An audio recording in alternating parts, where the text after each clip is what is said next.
자, 오늘 우리에게 주시는 하나님의 말씀을 우리가 기억하기 위하여 오늘의 기도 제목 같이 나누겠습니다. 따라하십니다. 이 세상에서 아버지 하나님을 본받아 살게 하시고 빛의 자녀로 영향력 있는 삶을 살게 하소서. 아멘. 오늘도 여러분 빛의 자녀로 세상에서 영향력 있게 사시기를 주의 이름으로 축복합니다. 가끔 우리 자녀들을 볼 때 깜짝 놀랄 때가 있습니다. 저를 너무나도 똑같이 닮았다는 겁니다. 그리고 계속 닮아가고 있다는 거죠. 외모도 닮은 부분이 있지만 습관이나 말하는 방식이 참 닮았습니다. 저나 목소리를 들을 때 가끔씩 깜짝깜짝 놀랍니다. 그리고 음식과 취향과 알러지까지 닮은 것을 보고 더욱 놀랍니다. 이렇게 자녀가 성장할수록 부모의 모습을 닮아갑니다. 그런데 자녀들이 좋은 습관을 가졌을 때는 참 기분이 좋고 자랑스러운데 내가 싫어하는 모습을 똑같이 따라하고 있는 것을 보면 안타깝고 미안한 마음이 듭니다. 나의 안 좋은 면을 닮으면 안 되는데 나도 모르는 사이에 내가 안 좋은 모습을 내 자녀에게 보여주고 가르쳐줬구나 하는 죄책감이 들 때도 있습니다. 인간인 우리는 누군가를 닮아가게 되어 있습니다. 꾸준하게 누군가를 닮아갑니다. 그리고 주변의 영향을 받아서 우리는 그것을 쫓아가게 되고 닮아가게 됩니다. 그래서 저는 우리 자녀들이 부모의 좋은 면만 닮으면 좋겠습니다. 그러면서 내 마음의 소원은 뭐냐면 나보다 더 좋은 모델이 있다면 나를 안 닮아도 좋으니 그 모델을 닮아가면 좋겠다는 소원이 듭니다. 오늘 본문에서 사도 바울은 그런 마음으로 우리에게 닮아가야 할 분을 소개해주고 있습니다. 1절 보겠습니다.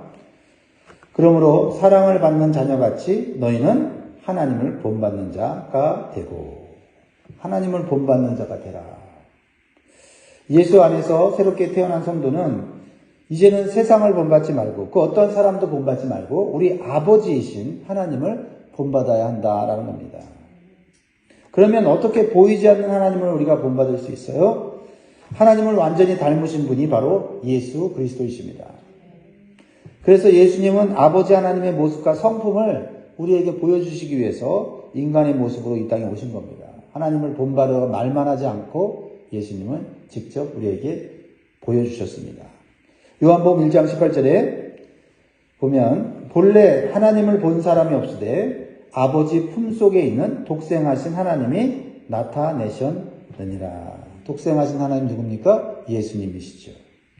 그러면 새 사람이 된 우리가 어떻게 예수님을 닮아가야 합니까?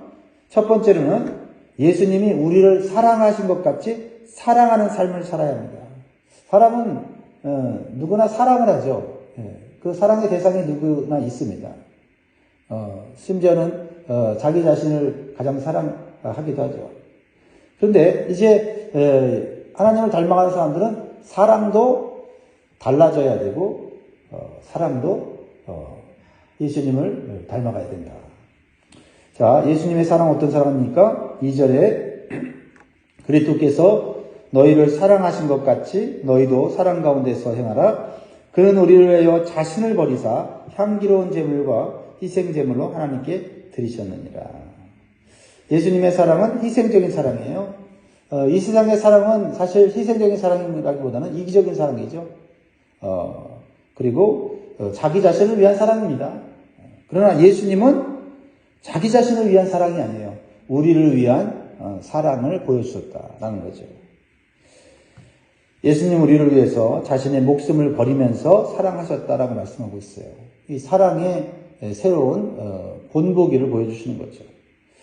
예수님께서 왜 우리 목숨을 버리시면서까지 우리를 사랑하셨는지를 우리가 깨달을 때 우리의 사랑은 변합니다. 우리의 사랑은 성숙해져요. 우리의 사랑은 하나님의 사랑을 닮아가는 거예요. 이기적인 사랑에서 참된 사랑으로 변화될 수 있다라는 겁니다. 거기에 참된 행복이 있고 거기에 천국이 있기 때문에 그렇습니다.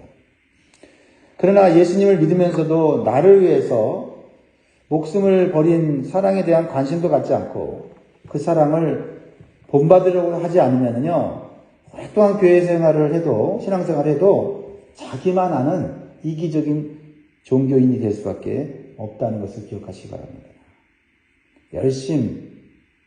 열정을 가졌어도 그리스도의 사랑을 온전히 깨닫지 못하면 그 열심과 열정이 한계가 있어요.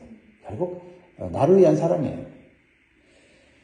그리고 사랑한다고 해도 내가 좋아하는 사람만 사랑하는 편협한 사랑이 될 수밖에 없습니다. 이것은 하나님 안에서 새롭게 태어난 새 사람의 모습이 아니다라는 것입니다. 사랑이 변해야 돼요. 새로운 사랑을 배워야 됩니다. 사랑하는 성도 여러분, 우리가 교회 다니면서 항상 잊지 말아야 합니다. 예수님이 어떠한 사랑으로 나를 사랑하셨는지를 기억하고 본받으려고 힘쓰시기 바랍니다. 두 번째로, 구원받은 새 사람은 자신에게 어울리지 않는 말을 구별해야 된다라는 겁니다. 말의 변화가 있어야 된다라는 겁니다. 세상에서 우리는 말을 배웠습니다. 세상에서 배웠던 그러한 말의 습관들 우리는 새롭게 해야 된다는 겁니다. 특별히 더러운 말이나 세상 사람들이 음란하게 즐기는 말들을 우리는 거부하고 우리는 조심해야 한다라는 겁니다. 3절에 보면 음행과 온갖 더러운 것과 탐욕은 너희 중에서 그 이름조차 부르지 말라. 이는 성도에게 마땅한 바니라. 우리가 구원받은 성도로서 해야 할 말이 있고 하지 말아야 할 말이 있다는 거예요. 전에는 그 말에 구분이 없었어요. 하지만 이제는 우리에게 맞는 말이 있다, 맞지 않는 말이 있다, 이것을 생각해야 돼요. 예전에는 내가 내 마음이 원하는 말을 했지만은 이젠 하나님이 원하는 말을 하면서 사는 연습을 해야 합니다. 성도에게 합당치 않은 말은 뭡니까? 특별히 4절에 나와 있어요. 누추함과 어리석은 말이나 희롱의 말이 마땅치 아니하니, 이렇게 나와 있죠. 세 가지를 대표적으로 말하고 있습니다. 누추함과 어리석은 말과 희롱의 말입니다. 이것은 우리 새 사람이 된 성도에게는 합당치 않다. 누추함이라는 뜻이 뭐예요? 여기서 저급하고 속된 말을 말해요. 욕이나 음담, 패설과 같은 그런 성적인 그런 더러운 농담들이라는 거지. 어리석은 말은 뭡니까? 어리석은 말은 의미나 가치가 없는 쓸데없는 말. 전혀 다른 사람에게나 나에게나 도움이 되지 않는 말. 그냥 자랑을 늘어놓고 허풍만 늘어놓는 거. 그리고 자기 말만 옳다고 말하는 거. 이게 어리석은 말이라는 거예요. 이게 하나님을 믿는 성도로서 쓸데없고 가치 없는 말이고, 그게 다른 사람에게 선한 영향력을 미치지 않는다는 거예요. 희롱의 말은 뭡니까? 희롱의 말. 희롱의 말은 상스러운 말과 독설을 말해요. 상스러운 말 하니까 좀 고급진 말 같은데, 쌍스러운 말. 쌍스러운 말과 독설을 의미해요. 우리는 우리 입에서 독이 나가는 말을 해서는 안 되죠. 그죠? 그러니까 실험을 했는데, 정말 막 독이 오른 어떤 사람이 막 욕을 쏟아붓는데 그 앞에 있는 공기를 탁 채취해갖고, 이것을 이 컵에다 넣은 다음에 거기에다가 물을 집어넣고 개구리를 집어넣으니까 개구리가 즉시 죽더래요. 그러니까 사람이 독소를 퍼부을 때 그 입에서 독이 나오는 거예요. 독사가 독이 나오듯이. 우리는 이제 내 입에서 너무 쉽게 나오는 말을 조심해야 돼요. 특별히 욕하고 더러운 말을 하는 거, 그거 우리가 조심해야 합니다. 말하기 전에 잠깐 생각하거나 기도해야 돼요. 그래서 우리 입술을 지켜야 합니다. 말보다 행동이 앞서는 사람도 문제지만은 생각 없이 말하는 사람은 자주 실수하게 되고 다른 사람에게 상처를 주게 돼 있어요. 그리고 말은 그 사람을 거룩하게도 만들기도 하고 더럽게 만드는 힘이 있어요. 내 입에서 나오는 말이 나를 깨끗하게도 하고 더럽게 한다. 그러니까 나를 위해서도 말을 잘해야 돼요. 마태복음 15장 11절에 보면 입으로 들어가는 것이 사람을 더럽게 하는 것은 아니라 입에서 나오는 것이 사람을 더럽게 하느니라. 말에 힘이 있다는 거죠. 그래서 그 말로 나를 거룩하게 하고 그 그 말로 나를 깨끗하게 할 수 있다라는 거죠. 그래서 특별히 성도는 내 입에서 나오는 말을 잘 통제해야 돼요. 왜냐면 내가 하는 말은 다른 사람만 듣는 게 아니라 바로 하나님도 듣고 계시다는 거죠. 하나님이 들으시고 그 말대로 행하신다라는 거예요. 그러면 그 말대로 행한다 그러면은 우리가 어떤 말을 해야 되겠어요? 민수기 14장 28절에 그들에게 이르기를 여호와의 말씀에 내 삶을 두고 맹세하노라 너희 말이 내 귀에 들린 대로 내가 너희에게 행하리니. 그러니까 우리가 기도하는 거 아니겠어요? 하나님 앞에 내가 기도하는 말을 들으시고 하나님이 나에게 축복해 주시고 위로해 주시고 문제를 해결해 주는 거 아닙니까? 그런데 우리가 어떤 말을 해야 되겠어요? 그 말 한 대로 된다면 우리가 나쁜 말은 쓸모없는 말은 헛된 말은 내 입에서 안 나가게 하는 것이 가장 지혜로운 것이죠. 그렇습니다. 우리는 성도로서 우리의 입을 지키는 파수꾼을 달라고 기도해야 될 점이 있습니다. 파수꾼을 달라고 해요. 왜? 내 스스로도 못 지켜요. 나라는 군대로 지킬 수 있지만 내 입술은 군대로도 못 지켜요. 하나님이 파수꾼을 내 입에 주셔야 돼요. 그래서 시편 141편 3절에 보면 여호와여 내 입에 파수꾼을 세우시고 내 입술의 문을 지키소서. 여러분 입을 지키는 게 중요해요. 차라리 말을 안 하는 게 그 사람이 선해 보이고 착해 보이고 의로워 보이는 거예요. 근데 한번 입을 열면 그 사람 그동안 쌓아놓은 어떤 선과 덕을 다 깨트리는 사람들이 있죠. 어리석은 거죠. 사람은 언어가 바뀌면서 그의 인격과 신앙의 성숙도 바뀐다는 거예요. 그러니까 말하는 것을 너무 쉽게 생각하면 안 되죠. 내 입에서 습관적으로 나오는 말을 자주 점검하시고 훈련할 필요가 있습니다. 그렇다면 성도에게 어울리는 말은 무엇일까요? 그러면 좀 어울리는 말을 자주 하는 게 좋겠죠. 4절에 누추함과 어리석은 말이나 희롱의 말이 마땅치 않으니 오히려 감사하는 말을 하라. 이 감사하는 말을 하는 것은 감사할 마음이 있을 때만 하는 게 아니라 감사하지 못할 상황에서도 감사거리를 찾아서 감사하라. 그렇죠? 불평을 감사로 바꾸고, 그렇죠? 원망을 감사로 바꾸고, 뭔가 상황이 좋지 못한데 그것을 감사로 바꾸는 거예요. 왜 바꿀 수 있어요? 우리의 불평과 고통과 시련의 상황 속에서도 하나님은 역사하고 계시고 하나님은 의로운 길로 우리를 인도하실 수 있으니까 그래서 감사할 수 있는 거예요. 다른 어떤 말보다도 감사하는 말에 익숙한 습관을 들여야 돼요. 그러려면 우리의 삶 속에서 역사하시는 하나님의 깊은 뜻을 자꾸 묵상해야 돼요. 하나님이 왜 나에게 왜 이런 어려운 상황에 들어가게 하셨을까? 하나님이 나의 아직도 변화되지 못한 성품을 변화시키려고 지금 나를 용광로 속에 집어넣으셨구나. 아이고 힘들지만 감사하다. 이렇게 바꾸는 거예요. 말을 감사의 말로 바꾸는 거예요. 그러면 불행이 행복으로 바뀌는 줄 믿습니다. 세 번째로 우리가 예수님을 닮기 위해서는 빛의 자녀들처럼 행하라 말하고 있어요. 빛의 자녀들. 빛의 자녀다 그러면은 반대로 어떤 자녀들이 있는 거예요? 어둠의 자녀들, 어둠의 자식들이 있다는 얘기죠. 자, 8절에 같이 읽습니다. 시작. 너희가 전에는 어둠이더니 이제는 주 안에서 빛이라 빛의 자녀들처럼 행하라. 예수님께서 이 땅에 가져오신 것은 다름이 아니라 빛이에요. 빛.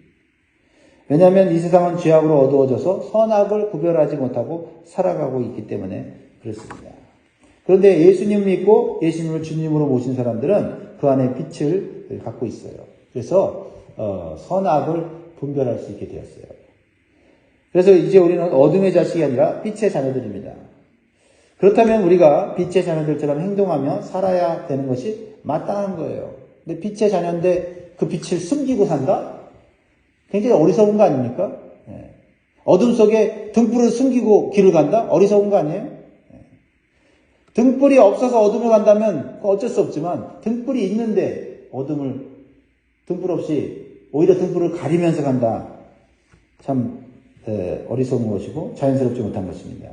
그러므로 우리는 빛의 자녀들처럼 행동해야 돼요. 그럴 때 빛의 열매를 맺을 수 있게 된다라는 거죠. 빛의 열매는 세 가지로 말하고 있어요. 대표적으로 구절을 같이 읽습니다. 시작. 빛의 열매는 모든 착함과 의로움과 진실함에 있느니라. 여러분 기억하십시오. 내가 맺어야 되는 빛의 열매는 착함, 의로움, 진실입니다. 이 빛의 열매는 갈라디아에서 나오는 성령의 열매를 우리가 기억하게 만들죠. 마치 한여름에 뜨거운 태양빛을 받은 곡식들이 가을에 풍성한 결실을 맺는 것처럼 우리는 하나님의 사랑의 빛을 풍성하게 받은 자들이에요. 그래서 그리스도께서 맺으신 빛의 열매를 맺을 수 있어요. 그러니까 하나님의 사랑의 빛을 자꾸 받아야 돼요. 십자가의 사랑의 빛을 자꾸 묵상해야 돼요. 그러면 우리가 우리 안에 빛의 열매를 맺게 된다라는 겁니다. 착함의 열매는 뭘까요? 착함의 열매. 착함의 열매를 맺어서 세상에 빛을 비춰야 돼요. 착함의 열매는 다른 사람과의 관계 속에서 관용과 너그러운 태도로 나타나요. 그리고 온유하고 도덕적인 성품을 의미합니다. 우리 기독교 신앙은요, 윤리와 도덕과 밀접한 관계가 있어요. 윤리적인 것이 다 신앙적인 것은 아니지만은, 신앙인의 삶은 세상 사람들이 볼 때 윤리적이고 도덕적이어야 돼요. 거기서 더 나아가 영적이어야 되죠. 종종 어떤 사람들은 우리의 신앙은 영적이기 때문에 윤리를 뛰어넘는다 말하면서 비윤리적인 행위를 하는 사람들이 있어요. 그래서 그런 행위를 정당화합니다. 그것이 이단들이 하는 행위죠. 또한 우리들의 모습 속에서도 얼마든지 나타날 수 있다는 거죠. 우리는 도덕적이고 윤리적인 삶을 세상의 빛으로 보여줘야 합니다. 그래서 마태복음 5장 16절에도 신앙인의 윤리적인 삶, 착한 삶을 사는 것에 대해서 강조하고 있죠. 이같이 너희 빛이 사람 앞에 비치게 하여 그들로 너희 착한 행실을 보고 하늘에 계신 너희 아버지께 영광을 돌리게 하라. 마태복음 5장 16절이죠. 여러분 세상 사람들이 볼 때 그들이 하나님께 영광 돌리려고 하면 우리가 뭐 영적인 행동을 한다고 해갖고 막 길거리에서 막 방언으로 얘기하고 막 예언을 한다고 그러고 막 큰 소리로 막 기도하면 저 사람들 착하다 이렇게 말하겠어요? 그건 우리가 해야 되는 좀 영적인 행위지만은 그건 세상 사람들한테 자랑하려고 보여주려고 하는 게 아니에요. 우리가 진짜 보여주는 것은 착한 행실이죠. 그들이 보기에도 야 예수 믿는 사람들은 도덕적이구나, 윤리적이구나, 착하구나 그걸 보여줘야 된다는 거예요. 그래야 안 보이는 하나님을 그들이 육신의 눈으로 보고 하나님께 영광 돌리게 된다라는 거죠. 또한 우리는 의로움을 통해서 세상에 빛이 되어야 된다. 이 의로움은 법적 용어죠. 의롭다, 죄가 없다, 그죠? 무죄다, 뭐 이런 법적 용어인데 이것은 하나님과 사람 앞에서 떳떳한 그런 양심을 가지고 살아야 된다는 거죠. 그렇죠? 그래서 우리는 하나님 앞에서나 사람 앞에서 우리는 의로운 그런 삶을 항상 당당하게 살 수 있게 힘써야 될 줄 믿습니다. 예수 그리스도께서는 의의 열매가 가득하신 분이라고 빌립보서 1장 11절에 말하고 있어요. 예수 그리스도로 말미암아 의의 열매가 가득하여 하나님의 영광과 찬송이 되기를 원하노라. 예수님이 이 땅에 오셔서 당당할 수 있었던 것은 의로움이에요. 죄가 없었어요. 그러니까 자신을 십자가에 못 박으려는 그 권세자 빌라도 앞에서 벌벌 떨지 않았죠. 죄가 없으니까. 의로우니까. 그렇죠? 죽이려면 죽여라. 나는 죄가 없다. 그러나 나는 죄 있는 자들을 위해서 대신 죽으려고 이 땅에 왔다. 얼마나 당당합니까? 사실 우리가 의로움은요, 세상에서 우리가 꿀릴 게 없어요. 그렇잖아요? 돈 없어도 뭐 대단한 권세 같지 않아도 우리가 의로움을 추구하고 있다면 사실 권세자도 무섭지 않고, 우리가 차 타고 가다가 경찰이 지나가면 움찔움찔하는 게 뭐예요? 그게 다 교통법규 우리가 조금씩 어기면서 스피드대로 안 가고 하니까 움찔움찔 놀리는 거죠. 당당하게 스피드 리밋 지키면서 그렇게 규칙을 지키면서 가면 경찰이 지나가면 손 흔들고 수고합니다 이렇게 하지. 어쭈지하지 않잖아요. 그러니까 어렵게 살아야 돼요. 어렵게. 예. 우리는 진실함을 통해서 또한 세상에 빛이 되어야 돼요. 우리는 진실한 자가 되어야 돼요. 진실한 자. 네, 스스로 내가 거짓을 말하는지 진실을 말하는지 사실 스스로 알아요. 진실을 말한다고 해도 완벽하게 진실을 말하지 않고 약간은 거짓을 섞는 경우도 우리가 있잖아요. 그러고는 우리가 진실하다고 착각하잖아요. 예수님은요, 한마디로 진리가 충만하신 분이에요. 진리는 예수님으로부터 나오는 것이에요. 그래서 예수님은 말씀하잖아요. 자기 자신을 소개할 때 나는 길이요 진리요 생명이니 나로 말미암은 자꾸는 아버지께로 올 자가 없느니라. 그렇죠? 우리가 예수님을 올바로 알 때 진리를 알게 되는 거예요. 진리를 알게 되면 우리는 진실한 사람이 되는 거예요. 사실 진리를 정확히 모르니까 우리가 진실하게 살지 못하는 거예요. 진실하게 산다고 하지만은 우리가 완벽한 진실이 아니에요. 왜요? 진리를 모르기 때문에. 진리이신 예수님을 알면 알수록 우리는 점점 더 진실한 자가 되고 거짓이 우리 안에 있는 것이 보이고 거짓을 버릴 수 있는 그런 용기가 생기는 거예요. 그리고 우리가 진리를 할 때 예배도 잘 드릴 수 있어요. 그렇죠? 예. 우리가 요한복음 4장 13절에 보면 예배하는 자가 신령과 진리로 진정이라고 이렇게 말하는데 그 진정이 진리예요. 진리로 예배할지라. 예배도 진리를 알면 예수 그리스도를 더 깊이 알면 예배도 더 깊게 영적으로 정말 감격스럽게 들을 수 있는 줄 믿으시기 바라요. 그리고 진리가 너희를 자유케 하리라 이렇게 말씀하셨잖아요. 그러니까 진리를 알면 우리의 삶이 점점 자유로워지는 거예요. 네. 이러한 빛의 열매는 단순한 지식으로만 맺어지는 게 아니라 실천으로 맺어진다. 실천으로. 순종으로 맺어진다. 열매가 없는 삶은 그가 아무리 성공한 사람이라고 해도 그것은 허무한 인생일 뿐이다. 왜요? 마지막에 가서 열매가 없으면 하나님이 귀하게 여기시고 소중하게 여기시고 인정하신 열매 없으면 대단한 삶을 살았어도 껍데기 인생이다. 빛의 열매를 맺어야 돼. 우리 그리스도인들은 빛의 열매를 맺어야 된다. 그래서 11절에 말하잖아요. 너희는 열매 없는 어둠의 일에 참여하지 말고 도리어 책망하라. 그러니까 우리는 스스로 자신을 책망할 줄 알아야 돼요. 왜? 우리는 빛이 있으니까요. 그러기 위해서 날마다 우리는 예수님의 빛을 내 자신에게 비추는 시간을 가져야 돼요. 반드시 가져야 돼요. 그냥 정신없이 살면 안 돼요. 내 안에 있는 어둠과 은밀한 죄의 습관과 더러운 생각들을 빛으로 비춰보고 회개하고 고치는 시간 가져야 될 줄 믿습니다. 오늘 보면 13절 14절 우리 같이 읽을까요? 시작. 그러나 책망을 받는 모든 것은 빛으로 말미암아 드러나나니 드러나는 것마다 빛이니라. 그러므로 이르시기를 잠자는 자여 깨어서 죽은 자들 가운데서 일어나라. 그리스도께서 너에게 비추시리라 하셨느니라. 주님 비춰주신대잖아요. 우리 믿는 자들, 새 사람이 된 우리들 이렇게 비춰주신다고 하잖아요. 그러면 잠에서 깨야죠. 잠에서 깨서 그 빛을 비추는 그 시간을 우리가 가져야 돼요. 그렇지 않으면 우리가 예수님 믿는다고 해도 우리는 어둠 속에서 그냥 등불을 속에서 가리면서 사는 어리석은 삶을 살 수 있다.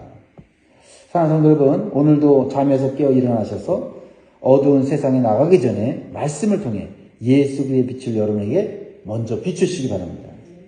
그리고 예수님의 사랑과 착함과 거룩하고 너그러운 마음을 가지고 이 세상에서 빛의 자녀로 영향력 있게 사시기를 주의 이름으로 축복합니다. 기도하겠습니다.